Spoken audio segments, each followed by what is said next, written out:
only I still had a job, the second job, that would have been great. But I got a different part-time job. Okay, what's that? So I'm recruiting for a property development company, Park Grove. So they have like a lot of like communities and like commercial buildings. Do you know what the reformer is on University? Yes, And where like. I just have to throw out line, sorry, everyone. Yeah, I'm pretty sure I know where it is. Yeah. So they own that. Okay. So they're.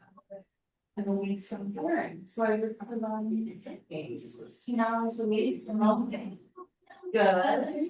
Nice. Yeah. Very good. It's nice because I can build my schedule with that. Oh, good. Yeah, Uh, so let's see.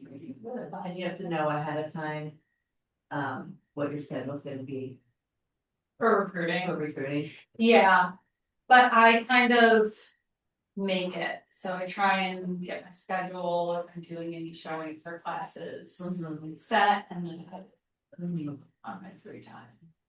So. It's been good, it's been an interesting couple of weeks, but. My dad texted me last night, he's like, what do you think about going to Nashville next weekend? I'm like, sure, I don't have anything else to do. Are you hating that? Yeah. Well, Azello or that airline, they fly so cheaply there from Rochester, during flight, depending on the day, there was.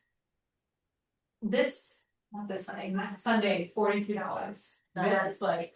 One way? One way To Nashville? Hi. To Nashville. To look into that. Yeah. He wants to go look at a car in Ohio. So. And that's like 5 hours from Nashville. Hi, Chloe. If we go Nashville for the weekend Mm-hmm. and then rent a car. Hi. Whoever said that. Jillian. And then. I was just looking at your guys' baby photos. Oh my gosh. So cute. We would just leave it at us. Oh yeah, we could. Because you don't need it anymore. Yeah. The car's functioning. It's like a 1970. Yeah. Oh, something old and fun. Yeah. Are we starting anytime? Yeah, we're good. Let's still hold up. Kim was here. It was in that. Kim's over there. A lot, depends on your siding color and door color. Well, I'm trying to prove a point, we're building 5 houses and they're giving me 2 beige, like, if you're gonna give me 1 beige, give me a different color. So like the last time I got 4 houses, they gave me 4 shades of green. I'm like, are you not talking to me? Like, why am I getting all the same color? And I had a house across the street from my model, and it was beige and it had black or brown cedar shade. And I had the hardest time selling it. I'm like, I did not want another beige house. That's why I was like going nuts. And I'm like, I'm gonna take a poll. And I'm like, bonus points for the door, whatever. I was like, no to the beige because it's a nightmare to sell. Right now, it's like 25 shades of gray, white, hello, and the blue color, like my model is like super, super popular. So I'm getting a new design in my community and I'm like, I want to showcase it. I want a good upgraded color. So I'm fighting with the design center now. I'm fighting with them to try to give me control over everything in my community. So That'd be nice. hi Kim, I'm here. Hey, I'm here for 40 minutes and then I have to go to work. Okie dokie. But I'm here for it. Hi, thank you. I'm so glad to see you. I'm so glad to see you too. Hi, everyone. Hi, everyone on Zoom. Can you all hear me? Okay. We can't hear her. Oh, I heard Chloe before. Are you muted? I can hear Chloe? you. There Yeah. we go. Okay. Hi, Heather. So, hi, everyone. Nice to see all of you in person and in Zoom land. I'm just trying to log in so that I can pull up my stuff. But this is our official, maybe unofficial, our family reunion recap. Several of us, I think there were, Heather, how many of us came from Gateway? Was it 10, 11, 12? With 11 from Gateway. 11 people from Gateway went to family reunion this year. And so, in large part, thanks to Heather's leadership and showing the value from family reunions in the past and all those sort of things. And so, we are excited to share some of our takeaways because there were a lot of takeaways. At least I have a lot of takeaways. I'm sure Heather does. I'm sure Chloe does.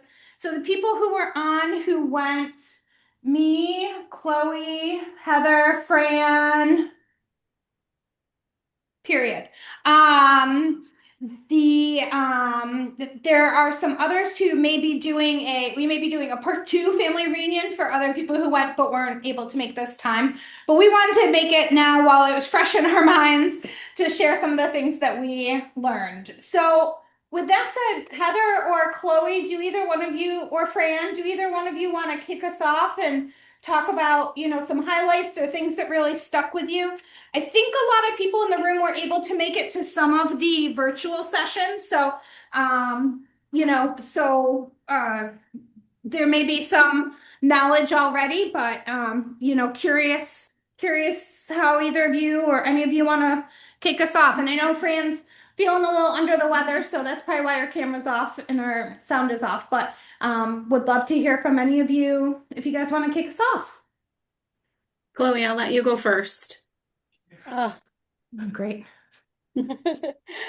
Well, first, thank you, Heather, for being such a good support and allowing me to go. I don't think I would have gone if Heather didn't give me the shove and resources to be able to.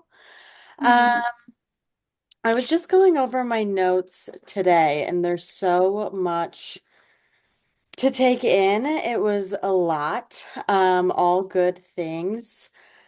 I think my biggest takeaways were really simple and it wasn't anything crazy. I feel like ever since I got back from family reunion, I feel very calm, which I am not a calm person, so it's kind of weird.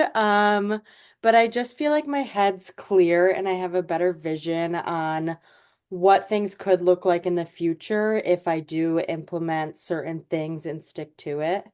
Um, and I'd say that's like my biggest takeaway is just finding my zone and having a clarity of all the tools that I've talked about with Kim and others in other classes in the past.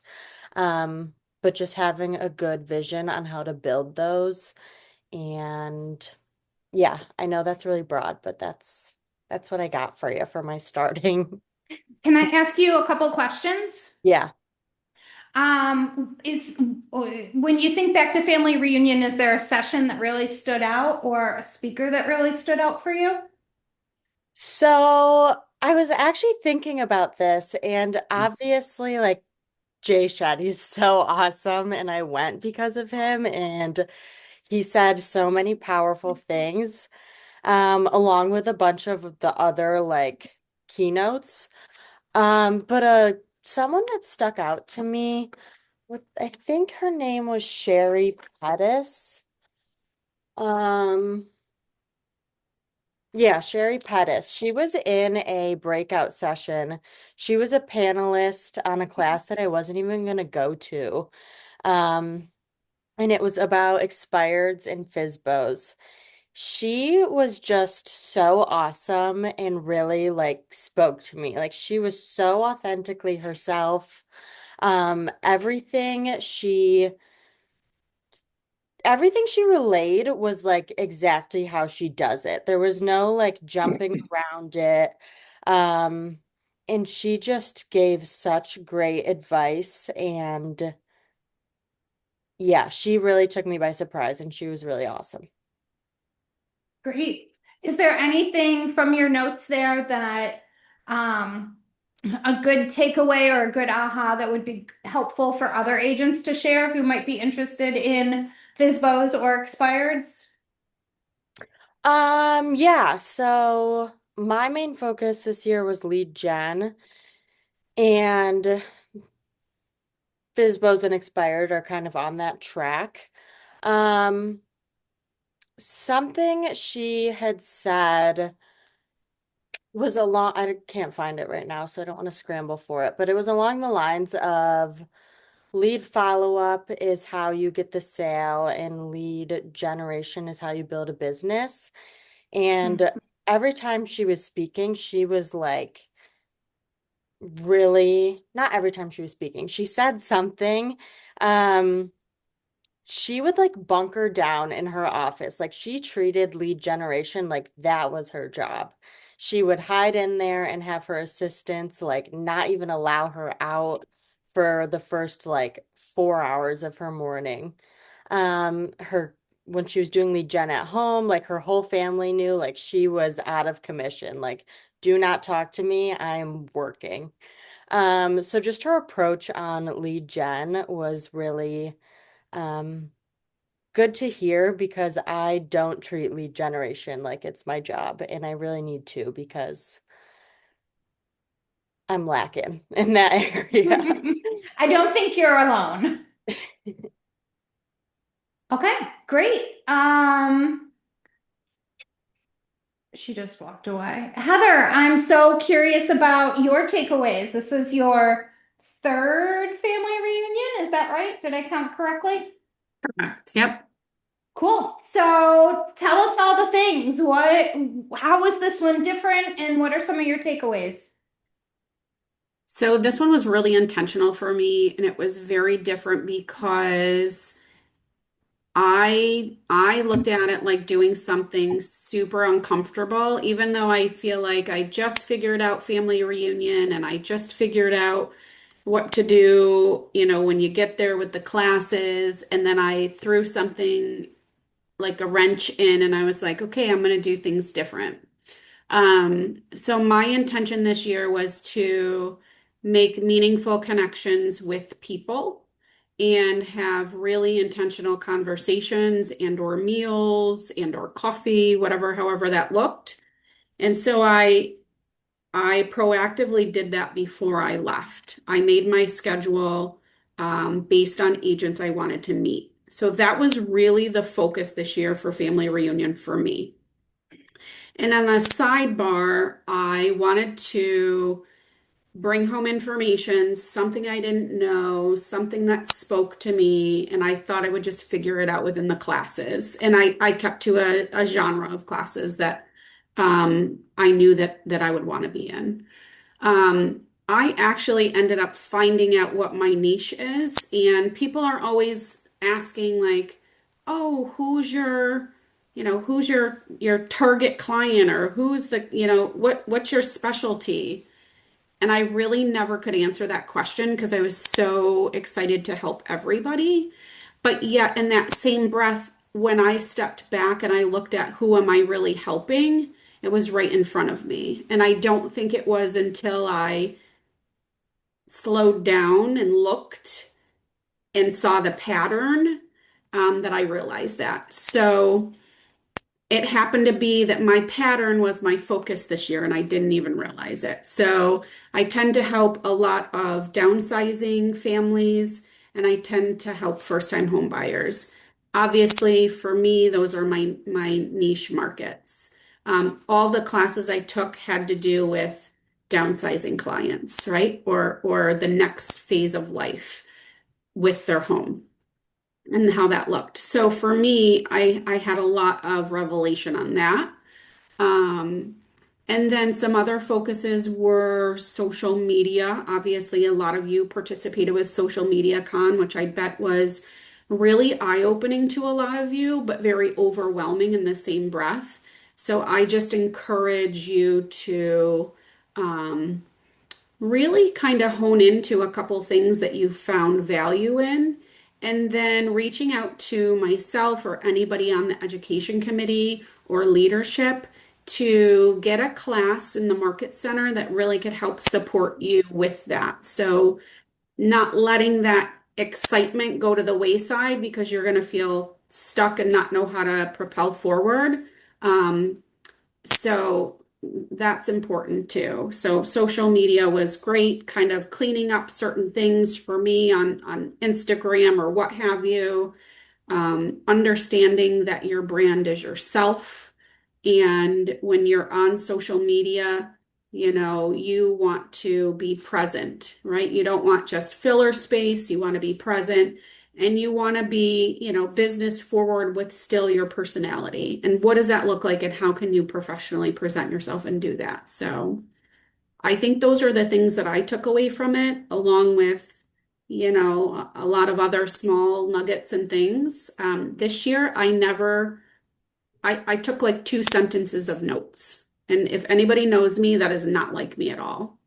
I was really trying to be present in the moment and absorb what I thought was most important. And I knew that if I forgot something, I would be reminded by other people's notes because they're out there, right? And but I feel confident in what's in here. So, and I'm so excited Fran and Chloe got to experience this firsthand and experience the power and see what it can do to your business this year. I feel like you guys are going to have so many tools and so much power under your vest. You're going to see how it impacts you. And Chloe, I love to see like the kind of dharma that you have, the calm that you have, because maybe all of the excitement was like, oh my gosh, I don't know what I'm doing in my business. I'm just trying to run and chase and get the next sale and do the next thing. And where's the next one coming from? But now with going, maybe you have clarity as your path.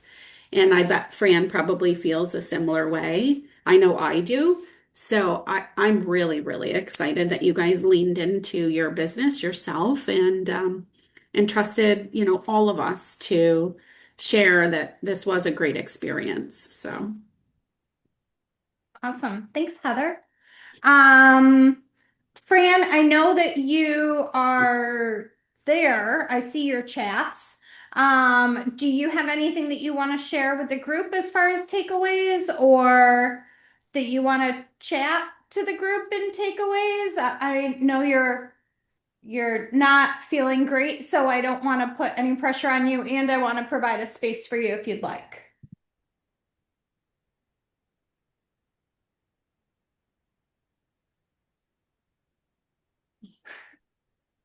she said yes in the chat. I feel Yeah, like she lost her voice. I see the yes. She might be typing. You wanna Maybe. share yours while we're waiting for Fran? Huh? You wanna share yours while we're waiting for Fran? You mean my PowerPoint presentation that I made? Yeah, I would love to see that. You think I'm kidding?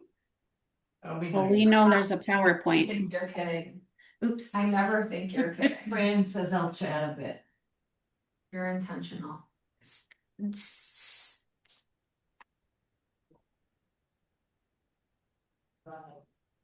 Okay. I love that you have your name. That What's is- mine? That's adorable. Sorry, my slide deck, whatever you youngins call it. So Okay. Fran said the expireds were great. She liked that class a lot. And she'll probably type some more as she goes because I don't think she really can speak. So Great. Not great that she can't speak, but I have a presentation as it's me. Okay. So Family Reunion 2026 by Kim Russell. That's me. Headshots by Morgan Flick. Okay. So I had the opportunity. So Family Reunion is a 3-day event. Sunday, Monday, Tuesday. Saturday is like the pre-show. And I had the opportunity to do on Saturday what's called the CEO Summit. It is Gary Keller and a bunch of amazing speakers. And so I had the opportunity to go and do that, and I heard from amazing speakers. one of the takeaways, my takeaways from the CEO summit is to stop being scared. One of the presenters said 65% of adults don't take action because of fear of judgment. That's wild. Like, that's wild to me. 65% of adults don't take action because of judgment. I understand not taking action because you're lazy, but like because of judgment, that's wild. So, and that was kind of a theme that we saw throughout. That's just please be in the 35%, right? There are many other reasons to not take action, to worry about what someone might think of you. We're all past that. Sheena Sadum is an amazing agent down in Washington, D.C., the D.C., Virginia area. She has given back. She's a friend of Susan's, and she's done some trainings for us and those kinds of things in the past. She is very philanthropic in her work, and she really talks about how it really should be a give and take, not a take and give.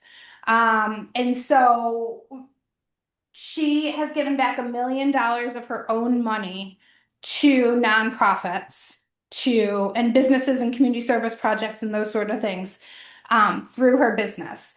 And she just has this huge heart. She's done over $1 billion in sales with B, her and her team. And she said this quote, which I really thought was great. I think as I look around this room, I think almost everyone in here does some kind of community service work, right? You're connected with a nonprofit, you give back in some way, you volunteer for the RPO, you work at Sonnenberg Gardens as a volunteer on the tram thing, driving people around, right? You're doing all those things. And I think so many of us have this concern of, well, I don't want to brag about it, right? I don't want to, it's just what I do for myself, so I feel good. And she said, and I thought this really hit home for me at least, don't miss out on the opportunity to inspire somebody with your service work. And I thought that was really a great frame, because it can feel weird, right? It can feel weird to be like,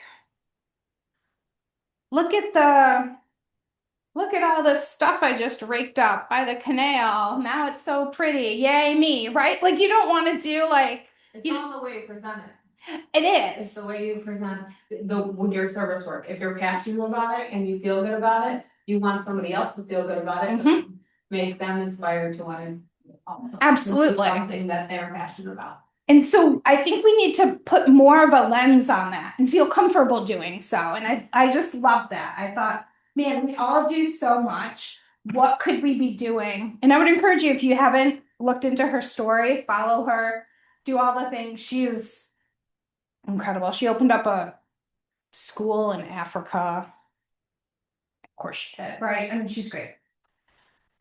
Two other people who spoke at the CEO summit were Valerie Burton and Neil Patel. Valerie Burton has this book, I believe the name of it is Rise to Resiliency, something like that. But she was a phenomenal speaker. I really enjoyed her. She did comment on one of my posts. I think it was like, thanks, but she did comment. And I wish I could see some of the people on Zoom, see their faces. Because I think that this first one is a really, something that many of us struggle with. And the question that she framed it as was, what's the vision that you've downsized in order to avoid disappointment? And it's so, I can think, maybe not everyone in this room, but so many of us may have this vision of what our business is going to be or what our life is going to be, but we say, okay, I want to do 20 million. I really, really want that. And my goal is $5 million, right? If I do 5 million, I'm going to be happy. Okay. when you stop hoping, you start settling though.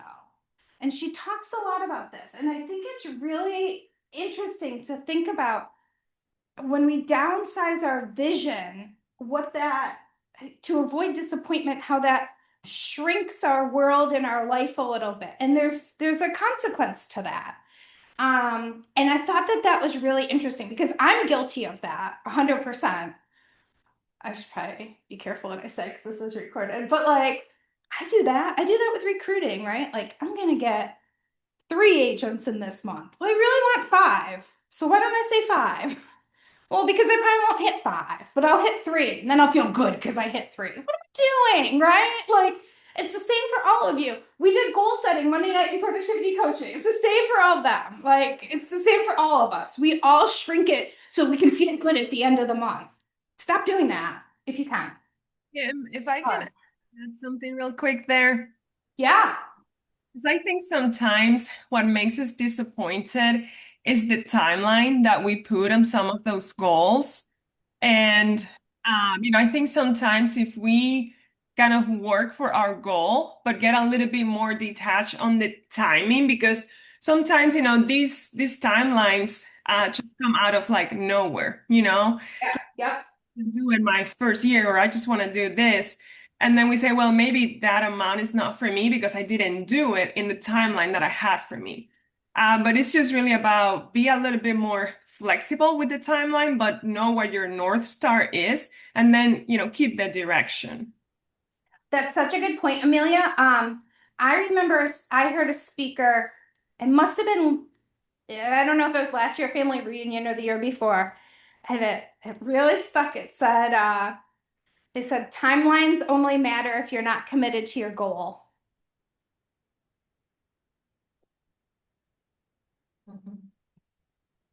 I was like, okay. Got it. Good point, Amelia. Thank you.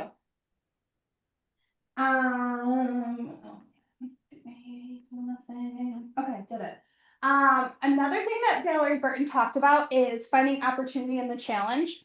So like if there's something that is really hard to do or something that not a lot of people are achieving success through, finding the people who are achieving it and then finding out what they are doing differently from the others and following that path. So like I think about I think all the time about like what like FSBOs, let's say, like it's really, as we know, it's hard to convert FSBOs. It's hard to get a meeting with FSBOs. FSBOs are for sale by owners. And it's hard to sometimes get any traction with that and hard to do that. Okay, well, someone is doing it. So what do they do differently and how can I use that as a model? I thought it was a good reframe from, well, 90% of agents can't get a meeting with a FSBO, so it's okay if I don't either, right? I thought it was a good reframe. And then Neil Patel talked about winning local visibility, everything you can do to be visible locally. Whether that means commenting on Yelp reviews, like everything you can think of that's really local that gets your name out there is something that you should be considering. Okay, then I have ahas from, so that was like pre-game, the CEO summit. Then we had Social Media Con. Some things, these are some of my takeaways. That's Ryan Leake. He's written several great books, including Leveled Up, which I have in my office if anyone wants to borrow. It's a great book. Time plus exposure equals perceived connection. And so the importance of, sorry, I'm kind of in charge of the, okay. Morgan and Bob are gone, so I have to make sure there's no one coming in with a gun or something, I don't know. Or like with a delivery they have to sign. It's a better answer. Delivery. Yes, better answer. Okay. So time plus exposure equals perceived connection. So the more that you can appropriately expose yourself to your clients over time, there's this concept of the parasocial closeness. which I had never heard before, but it's the reason why when you see someone online a lot and then you see them in person, you feel like you know them. That's a real concept. And that time plus exposure adds to that parasocial closeness.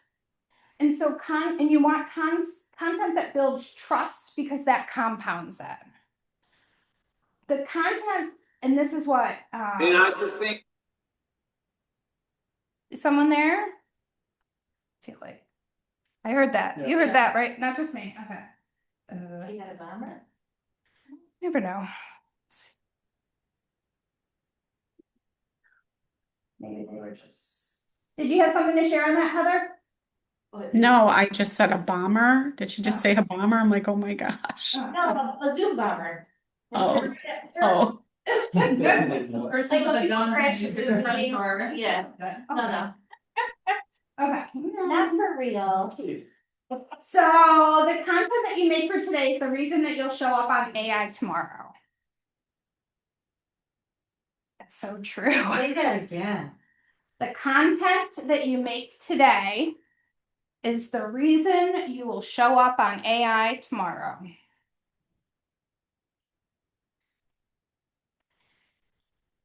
Ryan Leak, who's just this adorable man.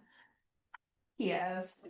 I don't know if I'd call him adorable. He's like 6'4". I meant like energy wise. Oh. Yeah. He talks about this concept. He sets his posts so that he posts at 4 a.m.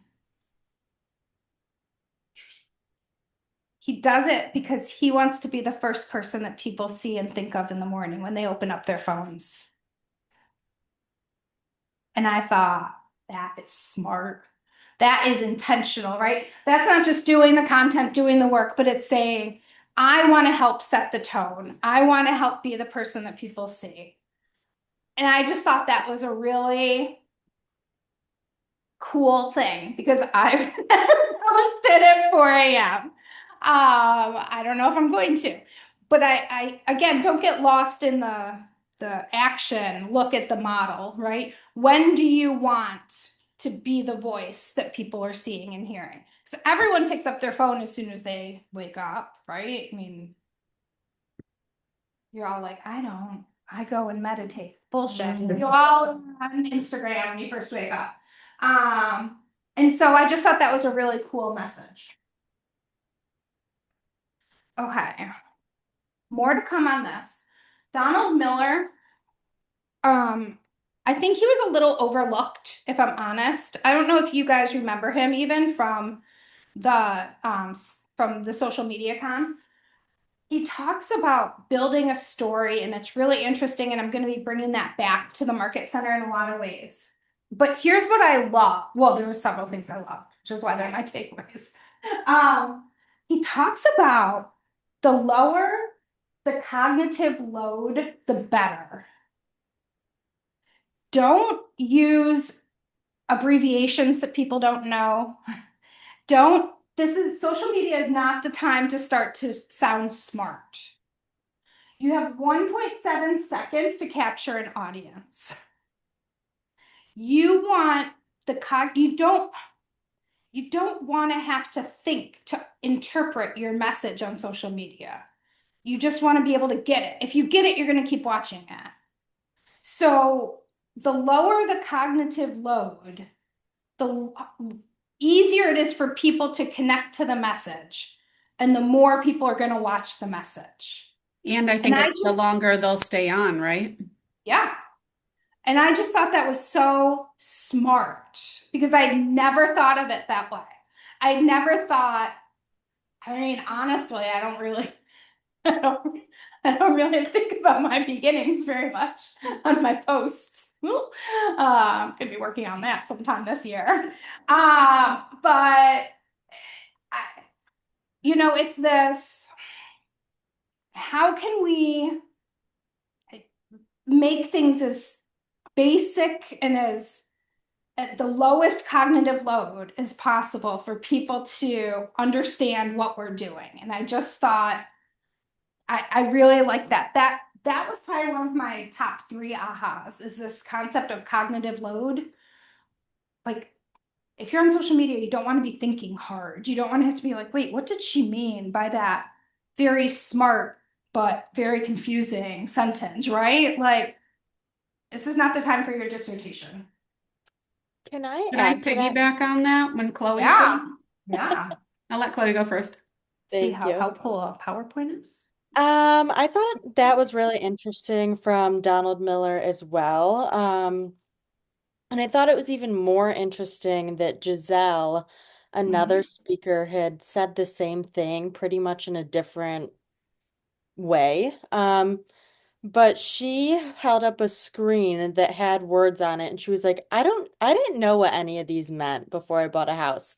And it was like buyers, sellers, inventory, like things that we think are so simple, but she had no clue what they had meant. So when Donald Miller was talking about cognitive overload, I went back to that.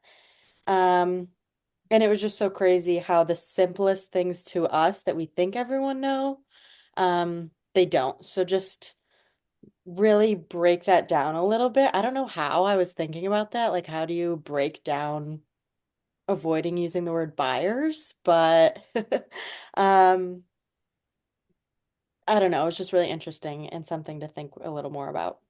I think it can be even as basic as if you're going to be buying a home this year, instead of buyers often do this, right? Like, even just what does it mean? Because, and we get that a lot too with listings. I have a listing coming up. What the hell's a listing? What is it? Oh, you mean you have a house that you're selling? Okay, say that, right? Like here, I have so many listings this week. We have so many lists. People are like, I don't know what that means. Forget it. I'm going on to the next thing with someone shoving marshmallows in their mouth and saying chubby bunny, right? Like they don't want to think about it. So yeah, good point, Chloe. Heather, did you want to add? I was just going to piggyback with that and talk about a little thing that Giselle said also, and then kind of to answer that question about the cognitive load. Um, Giselle said always, speak to one person. You're going to obviously be in front of hundreds, thousands, millions, however many people are looking at your whatever social media platform, but if you can speak your message to one person, so know that's the goal too. And Yep. then how I understand the low load bearing cognitive load is you have to pretty much talk to people on the level of kindergarten, let's say, not in a disrespectful way, but you have to assume that your target audience knows absolutely nothing about the topic that you know everything about. And so this was common that when I was teaching on the collegiate level, a lot of my colleagues would speak terminology, and the new students coming in would have no clue as to what they're saying, and then they wouldn't get the result that they wanted because of that. So I said, well, if you kind of go back to if you are that person listening to the message, you're the receiver and you know nothing about it, then us as the person sharing that message needs to bring that to the level that no one has any clue, and exactly what Kim said, don't call people a buyer. Say, hey, are you interested in buying a home within the next 6 months? Or you may heard this word buyer. What does that even mean? Well, good for you. It just means someone wants to buy a house. Just kind of making it so that it's almost elementary level for people that don't understand our own lingo because real estate has its own language. Yep. Very well said. Anyone else? No. Back to the PowerPoint, please. Thank you. You are welcome. I don't like seeing my face like that. People are time on this. Okay. Next slide. Okay. Giselle Ugarte. If you're not following her, get your phones out and follow her. She is a freaking beast, amazing woman. She's awesome. I have a coaching with her at 1:00 today. Okay, it's a group coaching, but whatever. I'm so excited. She's awesome. And Chloe and Heather already alluded to some of her power. she really speaks a lot about authenticity. And so many times I think, especially new agents, but I say seasoned agents, have this sense of I can't be me. I need to be who people want to see. You can only be you. And she said, and I thought this was so good. I am who I am because of who I am during hard times. It's not that you are who you are despite the hard times, but that you are who you are because of who you were during those hard times. And I just thought, man, that is good. She had this kind of a check of, could I post my content on another person's page? If so, you need to modify it. My message should not be on Michael's page. Michael's message should not be on Erin's page, right? So, because we need to bring ourselves and we need to bring authenticity. And maybe at the end of the day, both Michael and Erin are doing a, let me give an update on the market in the area update. But how you do it, the words you do, the interpretation that you use, that should all be you. Your style, your everything should be you. It shouldn't, and if that gets accidentally posted on Erin's page, I should look at that and be like, Erin, what the heck is this? Right? And if it's not, if it's too commercial, kind of like what Heather was saying, right? Like if it's too commercial, if it's too broad, if those things are happening, modify it. She also had this mic drop moment.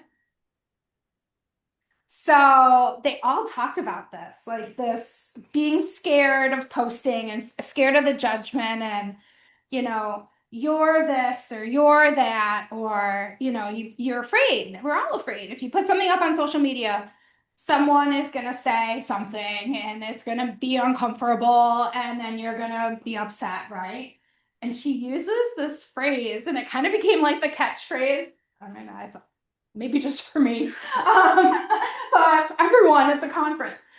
Respectfully, you're not my audience. So when someone's like, oh, but Kim, I hate that sweater on you. I can't listen to your message. Respectfully, you're not my audience. And moving on. And I just think that handles some of those objections so well.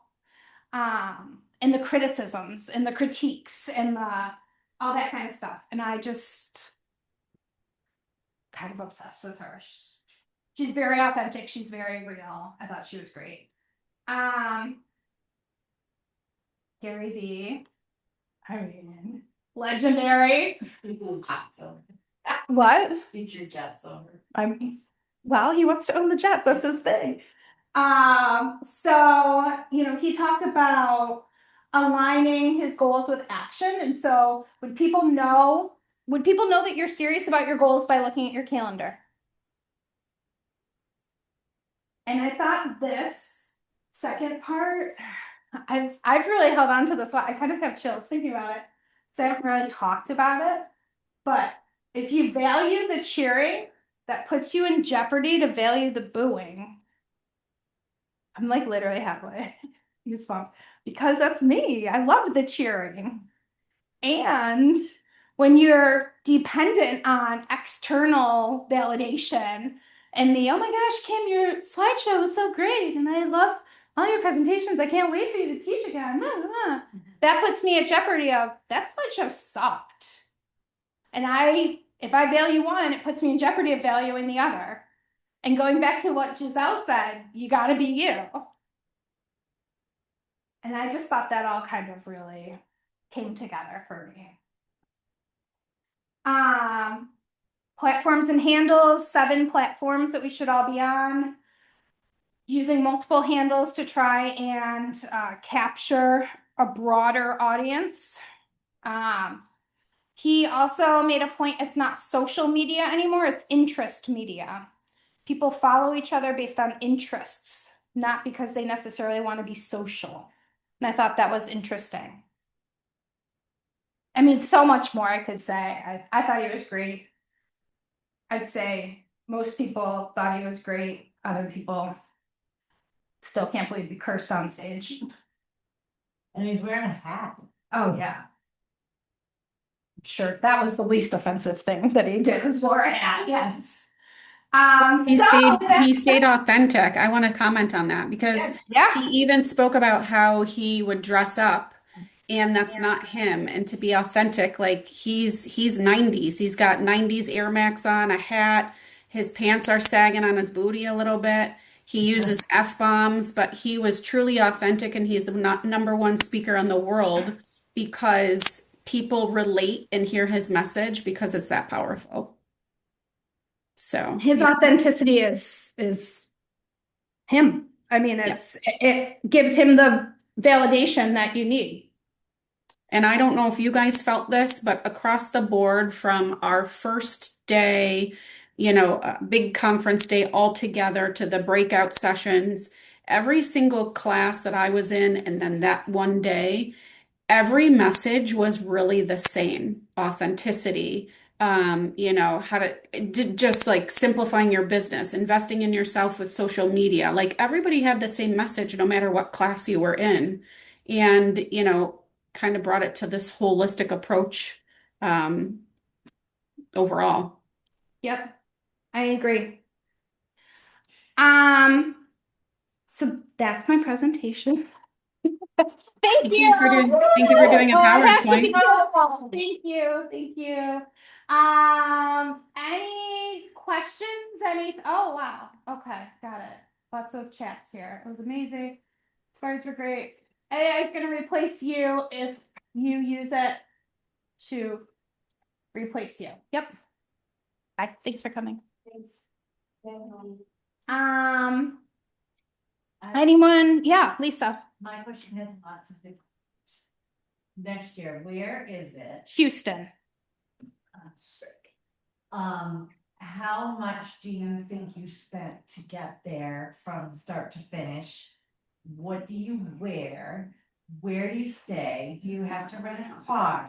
So you're interested in the logistics of attending family reunion? Yeah, and I need to know these things way ahead. Yep. Heather's your girl on all this stuff. So I actually did a class on that, so I can just share that information with you. I'll ask Chloe and Fran as first timers. Did you feel that for the value of what you got, and the money that you paid, do you feel that it was appropriate, okay, doable?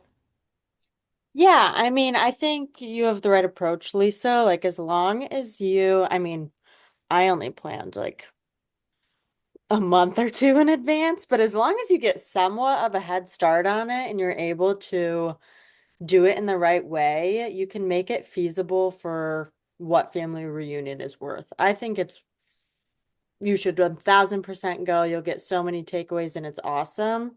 And if you plan in advance, you'll able to break down your costs so you're not like spending $5,000 on a 3-day trip. No, that's called a vacation. Yeah. And I think the biggest thing is to be proactive and to know about it. So Lisa, if you have that question, we'll make a class on it because if you have it, maybe other people will have it and we can revisit that. And I would love to kind of bring that momentum that we had last year, this year, even with the education department, because it's really about how can we educate you more. And if that means getting you in rooms that are bigger than the ones we're in, then that's a win for me. So happy to do that. There's also benefits, obviously, to knowing now that you want to go next year, right? So like ticket prices only increase from when they're first offered. So they're the cheapest when they first go out, which is usually in August. And what are they then? Usually around $1,000. I think $899. So this past year was $900. Yep. And then a couple months later, it would increase a couple hundred, and then it would increase a couple hundred, right? I just looked up right now, flights to Houston right now are between $200 and $300. Now, we don't have the dates yet. We don't know those kinds of things. You can't book it quite yet, but reasonable, right? Hotel, it totally depends. There are people who stay in an Airbnb and Uber in every day, and that may be a little bit cheaper. You can share a hotel room with 3 other people, and that could be cheaper. I like my space, so I'm not doing that, and that's not cheaper. And that's an expense I know about and I'm willing to do, right? So it just depends. I would say I would say $1,000. pay for everything in 2025 because it's a tax write-off. So the only thing you'll be writing off would be the following year's food, if that makes sense. Yeah. I would say hotel Airfare. ticket, 3,000, Mhm. Hotel. which, if you're, let's say 3,600 and you divide it over 12 months, $300 a month. I mean, and that's, who knows? I don't know what food prices are like in Houston.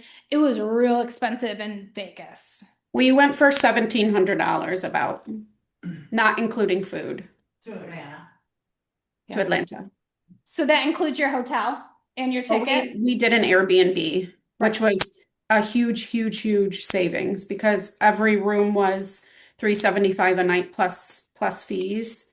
And it was not that when we traveled. Then did you Uber to the?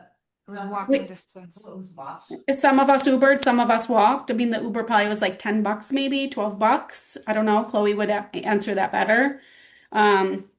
It was within walking distance, but I guess that's irrelevant because we're not going to be in the same spot. But if we ever had that location again, which I hope we don't, it was a short walk. And you're a walker, so I think you'll be fine with it. What didn't you like about the location, Heather? Walking? Or did you said you hope we don't have that location again? Oh, I didn't like the structure of the conference center itself. Lots of different levels, lots of different people trying to get through escalators and stairs and things. I thought it was congested, when we had to, do like the busy days where everybody was all in one place. Security, all the stuff was kind of a little, it was a little, eh. But we made it work and it was perfectly fine. And the breakout days were easier than the altogether days. Mhm. What are your thoughts on Mega Camp? Mega Camp. Yep. So if you like being around others and learning in a setting like this, Mega Camp is the next opportunity. It's in August, also in Texas. I have never been, so I'm probably not a great person to answer this. Always been? No, Oh, she may have. no. I'm just waving goodbye. Sorry, I have to hop off, but have a Okay, great no day, problem. everyone. I was just Hold on. messaging you. Is it one? Yes. Okay, thank you. Bye. Bye. Mega Camp is a great opportunity as well. It is a little different. It's smaller. I think usually between 6,000 and 8,000 people, as opposed to 11,000 to 15,000 people. It's fewer breakouts and more everyone kind of in the same spot hearing the same kind of message. So more of like the social media con and those kinds of things. I will say this now. I am looking to use it also as a recruitment tool for agents at other brokerages. So I will be willing to pay for anyone's ticket to Mega Camp if they get an agent from another brokerage at a certain production level to come to Mega Camp. So if you're interested in coming and want to save, I don't know how much it is, $700-800 for the ticket, let me know because I would be willing to do that. Cool. Well, I know some of us have a 1. I know Chloe has a 1 o'clock with the Young Professionals Network. Yes, me too. So I'm headed out. So thank you so much, Kim, for putting this together. You're welcome. Thanks, everyone. Have a great Yeah. day. You too. Bye-bye. Bye.